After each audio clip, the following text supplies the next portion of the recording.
The Devils won a 4-3 OT thriller against their Cross River rival, and they finally snapped their lengthy home game losing streak.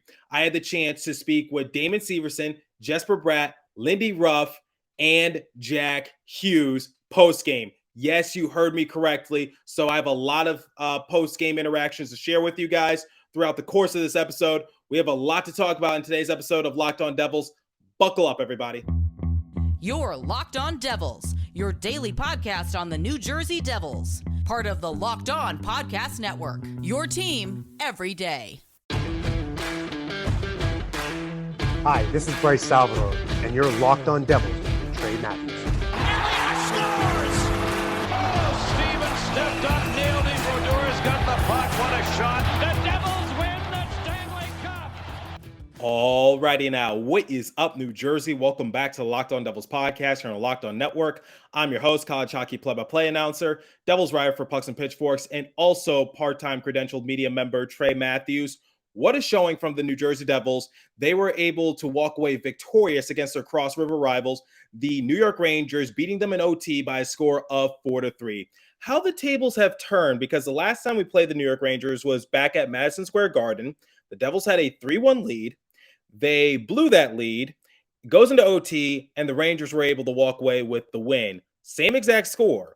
And fast forward to the present, at the Prudential Center, the Rangers jumped off to a 3-1 lead, and the Devils were able to tie it up, goes into OT, and this time it was the Devils that were able to walk away winners. So the irony is not lost. So this game for the Devils was far from perfect, but it was much needed, and it was still a good showing. Now, there's still some lingering problems that I have my concerns with, which is the Devils are still a little too top-heavy, but we can always rely on Jack Hughes to get us out of the muck. And there's still a lot to look forward to with this Devils team. So when looking at this overall game for the Devils, it seemed like it was going to be a long night for them, because in period number one, they allowed Jimmy Vesey to get the first goal of the game within the first 2 minutes. It took the Rangers like a shot or two to get things going. So Vesey, the former Devil, coming to town and just getting vengeance on his team once again. So halfway through period one, the Devils had about 12 shots on Shesterkin, and unfortunately, once again, they continued to get goalied. And if you look at the deserve to win-o-meter, the Devils were like in the 90% range, and yet they were still trailing 1-0.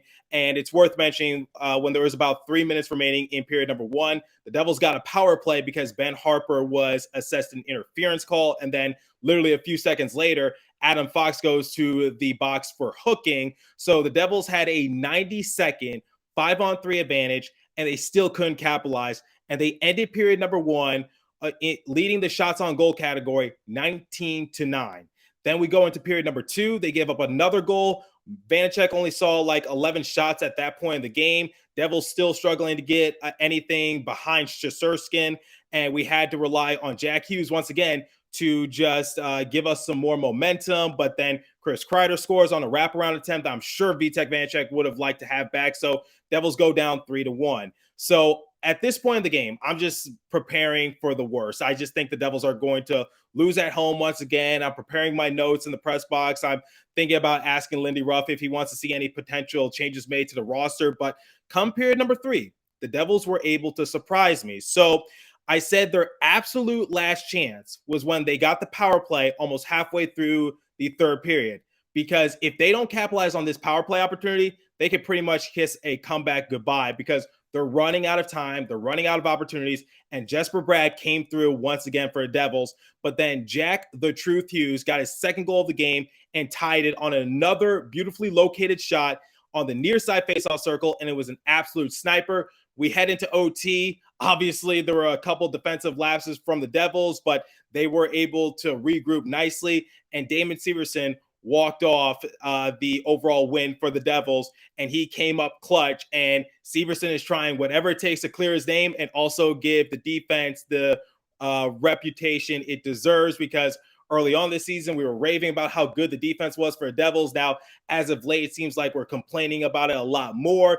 I'll talk about that momentarily, but the name of the game for the Devils is simply this, which is I still feel as though they're a little too top heavy. So prior to the game, I asked Lindy Ruff about potential line changes and if it sparked his interest at all, especially with the return of Andre Palat. So here's what he had to say pregame. Lindy, I know in the previous postgame press conference, you talked about the impact that Erik Haula has on the line with Jack Hughes. Is there any temptation to maybe switch up the lines, especially with Andre Palat added back into the lineup and how inconsistent the team has been as of late? If you look at a line that scored a couple goals, if a line scores a couple goals for you, I don't think there's any reason to break it up. If you look at the number of chances that, all the lines created, it isn't about line combinations. If you have a line that Jack scored 2 goals, Hall is in on, we need secondary scoring. We need other lines to pick it up, obviously. But when you get a line that scores, and they scored in back-to-back games, I don't see the reason to change it. Now, Alex Chavancy tweeted something quite compelling, and I think it kind of preaches what I've been talking about on the show. So when looking at his projected line combinations on his end, he said Bratt, Hischier, and Holtz on the first line, Sharangovich, Hughes, and Mercer on the second line, Palat, Haula, and Tatar on the third line, Wood, McLeod, and Boquist on the fourth line. So basically what Alex Chavancy is trying to get at is that maybe the Devils should just spread out their overall weapons, because once again, like I just said moments ago, they're still a little too top heavy. Jack Hughes has been doing phenomenal. Nico Hischier is clutch, and Jesper Bratt, despite some of his struggles as of late, he's still a point per game player, or he hovers in that ballpark. So I don't have any worry in our baby big three, but outside of them, we need to find more scoring, because like I said, in the game against the Detroit Red Wings, you saw Dougie Hamilton get into the mix. You saw Alexander Holtz get into the mix, Michael McLeod get into the mix. And as a result, the Devils were able to win by a comfortable margin on the road against the Detroit Red Wings. So that's sort of what I want to see more in the future, because that's what made them so successful earlier this season. So when looking at that overall line combination for Alex Chavancy, I don't agree with it 100%, but I get where he's going at, because in terms of just how the overall situation is for New Jersey Devils, I feel as though you need to move either Erik Haula or Andre Palat to the bottom 6, one of those two, because for Erik Haula, I don't have anything against Erik Haula. I just want to make that clear. I'm not one of those people who say that he's worthless, he should be traded, he should be released, whatever the case might be. I'm not saying that at all about Erik Haula. I just don't think he is getting the most out of his production when paired alongside Jack Hughes. So Jack Hughes gets all the benefit when he's paired alongside Erik Haula. I believe Erik Haula will be more beneficial on the bottom 6. Or for Andre Palat, because during Lindy Ruff's post-game interview, he said that the second game is always tougher than the first one when you're returning from a long-term injury, similar to Andre Palat. You've been out of the lineup for quite some time, so you're just trying to get your feet wet once again. You're trying to get back into it. So I feel as though for Erik Haula, put him on the bottom 6, he'll have a bigger impact. Or for Andre Palat, you put him on the bottom 6 for right now, temporarily, until he starts to get back into that groove, so you're not asking too much out of him. So the thing that I see for Erik Haula is that, yes, Jack Hughes is benefiting really well in terms of just puck possession, because that's what Lindy Ruff was preaching in his post-game press conference after the St. Louis Blues game. But in my opinion, I think Jack Hughes will be just fine without Erik Haula, because Jack Hughes is an elite player. He'll adapt really well. Jack Hughes has proven that it doesn't matter who he's paired alongside with. He's going to find ways to find the back of the net. He's going to find ways to score, and he's going to find ways to handle the puck in any which sort of way. So Erik Haula does help in that case, but it seems like the relationship is kind of one-sided. So Christy Flannery actually tweeted something quite compelling. She said, entering tonight's contest, Yegor Sharangovich has 11 points in 14 games against the New York Rangers, which is his most among all opponents. He would have been my player to watch, except he hasn't registered a shot on goal since the team's January 1st game against the Hurricanes, when he had 3. So there's a problem right there. You're not utilizing Yegor Sharangovich. So you're utilizing Jack Hughes really well, which is why Jack Hughes is putting up big numbers. But I think Erik Haula can be a huge help to someone like Yegor Sharangovich, because sometimes we're forgetting about him, and sometimes I say that he's wildly inconsistent, but I don't think Lindy Ruff is utilizing Yegor Sharangovich correctly, because the one thing I say about Sharangovich is that he is a good depth player and he can provide a lot of offensive spark, but I just don't think he's getting the necessary help that he requires. So last season, I kind of related to Nico Hischier. So during the course of last season, Nico Hischier and his line mates, Nico Hischier was doing his business, but the people around him weren't really helping him. So you didn't really see the overall rise in Nico Hischier's numbers, even though he was creating good looks. And I said the problem is the Devils need to spread out their overall scoring, because Jesper Bratt and Jack Hughes were on the same line. I said, put Jesper Bratt on the same line as Nico Hischier, and you're going to see Nico Hischier's numbers take off, because Nico Hischier can help assist on Jesper Bratt's goals and vice versa. And that's what we saw when Lindy Ruff decided to break off Jack Hughes and Jesper Bratt. So when Jesper Bratt was put onto the second line alongside with Nico Hischier during the course of last year, Nico Hischier was able to improve. So I want to see the same thing from Yegor Sharangovich, which is sometimes we forget that he's out there. Sometimes he's a non-factor. And I think out of all of our bottom six players who do struggle, I feel like Yegor Sharangovich is just put at an unfair position. So maybe if you put someone like Andre Palat on his line, or maybe you put someone like Erik Haula on his line, maybe you can see more impact from Yegor Sharangovich, because once again, we are a very top-heavy team for the time being. So when we're looking back at some of our games, I'm just trying to remember from the top of my head. So I'm thinking about the 2 Boston Bruins games. I'm thinking about the Detroit Red Wings game, the St. Louis Blues game, the Carolina Hurricanes game. A majority of our scoring has come from Jack Hughes, Nico Hischier, or Jesper Bratt. I'd say anywhere from like 75% to 85%, somewhere in that ballpark. So the long story short is that our baby big three is providing a lot of goals, and that's great because we expect that from them. But I think if we want to see any sign of improvement, especially when we're trying to regain more consistency, we need to get players like Yegor Sharangovich going. So why don't you put Erik Haula, someone who creates good puck possession, someone who's very versatile, and someone who can play somewhat decent defense? Why don't you put him on the same line as Yegor Sharangovich, or maybe Andre Palat, someone who's an experienced veteran and someone who puts up decent scoring? He can also help out Yegor Sharangovich. So that's my overall thought process for Lindy Ruff, which is maybe just switch up the lines just a little bit more, because it's worth mentioning that Jack Hughes was able to score his first goal of the game when Alexander Holtz was out there alongside with Tomas Tatar. Now, I get it was an unassisted goal, but at the same time, it just goes to show you that Jack Hughes knows how to create for himself. He knows how to get his shots, and he knows where to find his spot. Because I literally just said he split 2 Rangers defenders and he was able to beat Shesterkin point blank. So that's my overall thing. And like I said, I don't have anything against Erik Haula. I still think he's very vital to this team, but I think he could be utilized a lot better. And then for Andre Palat, he's trying to get back into the mix. He's still trying to get into a groove of things. So why don't you just ease him back into it until he's a little more comfortable? But that's my 2-cent opinion when looking at the game, which is it was a great showing from the Devils once again. It was a great fight. But at the same time, I just think that our lineup can be utilized so much better. But anyway, let's stop talking about the negatives and let's talk about the positives. So I can tell you what I saw from my vantage point up in the press box during OT when Damon Severson was able to send everybody home happy. But why don't I let Damon Severson tell you guys what happened firsthand? I had a chance to ask him about his big goal post-game. Damon, I'm not sure if you've answered this or not, but take me back to that OT goal. What was that feeling like? What led up to it?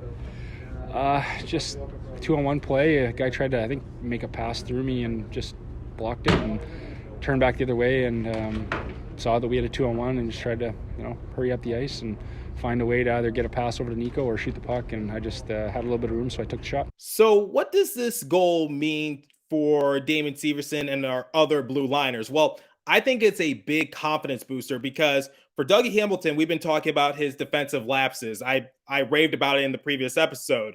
We've been talking about Damon Severson and his boneheaded moves. Ryan Graves is still trying to get adjusted back into the lineup. Jonas Siegenthaler is still doing his thing.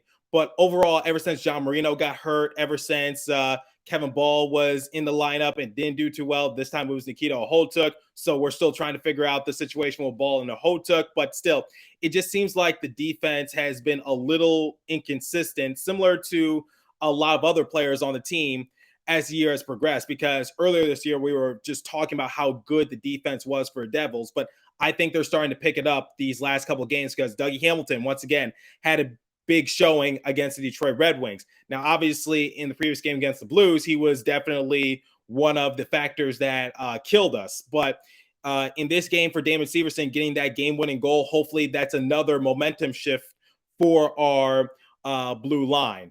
So I think this can do a lot in terms of confidence and in terms of just overall buildup for some of our defensemen who are just trying to get back into the swing of things. And once again, just have that same level of respect that our forwards have. So we're going to talk about Jack Hughes and his overall showing momentarily. But first, I want you guys to make some extra cash. So I'm going to tell you about BetOnline.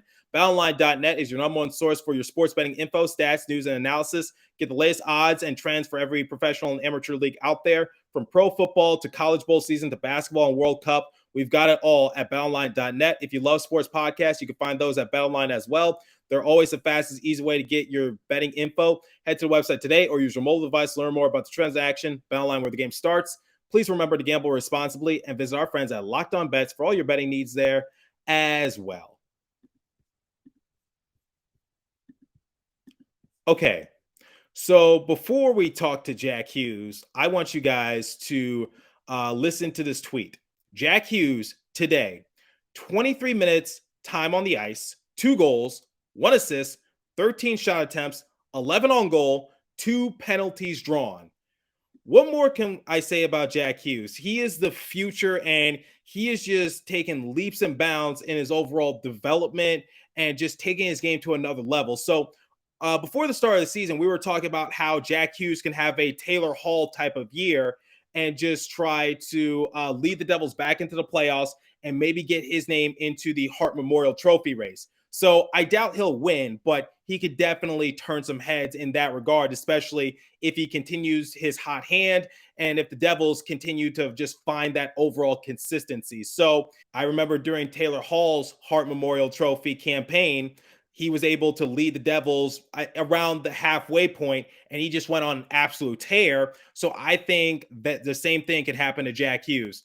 Now, let's hear from Jack Hughes himself about his journey and his overall progression from being drafted to now being a 2-time All-Star. He's a man of a few words, but here's what he had to say post-game. Jack, from being drafted as an 18-year-old kid to now becoming a 2-time All-Star and just coming up clutch for your team, what's the journey been like up to this point, and where do you see this team going?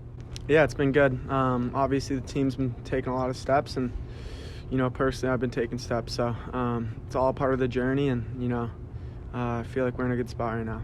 Jack has blossomed in more ways than one, and obviously Damon Severson, one of the longest tenured Devils alongside with Mackenzie Blackwood, is a former assistant captain and has been Jack's teammate ever since Jack made his debut in 2019. Here's what Severson had to say about Jack Hughes' development as a player. I know you come away as a hero. Jack Hughes also had a big game, and you being on the team for a long period of time, what's it like just seeing this kid grow from a rookie to now a 2-time All-Star?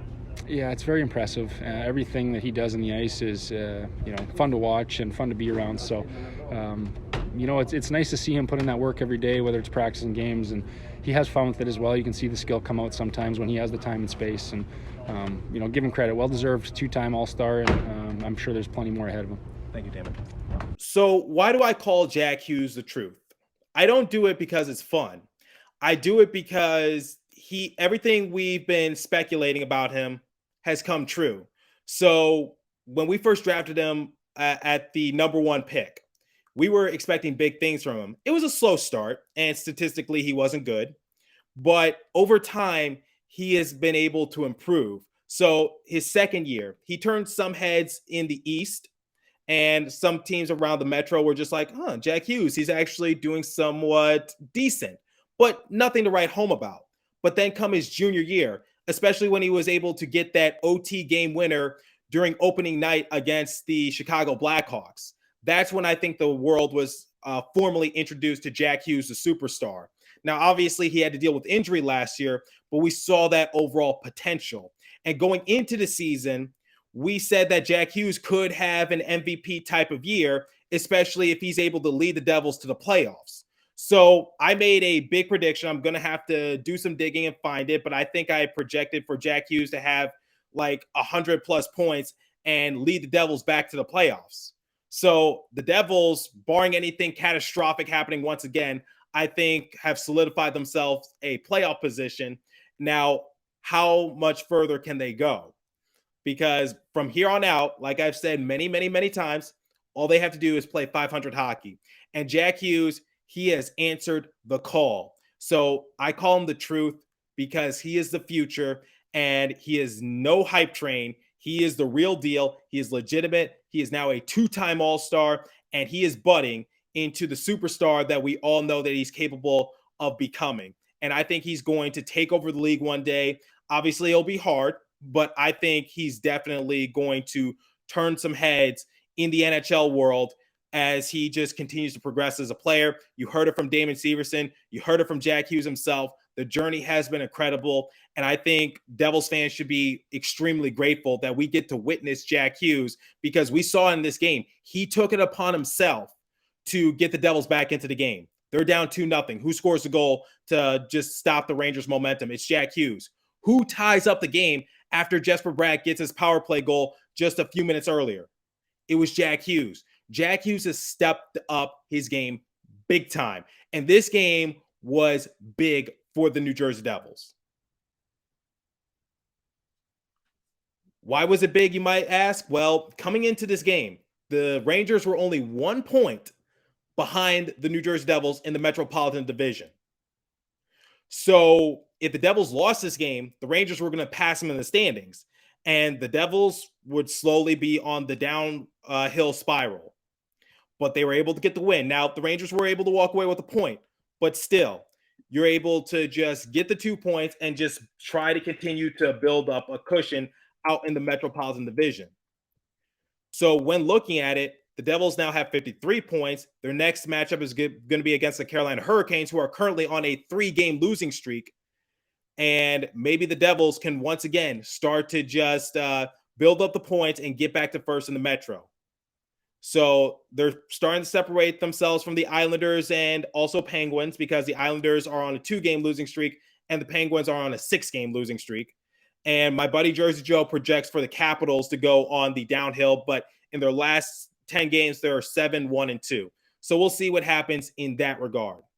So this overall outing for New Jersey Devils was maybe not a must win, but it's a win you'd rather have.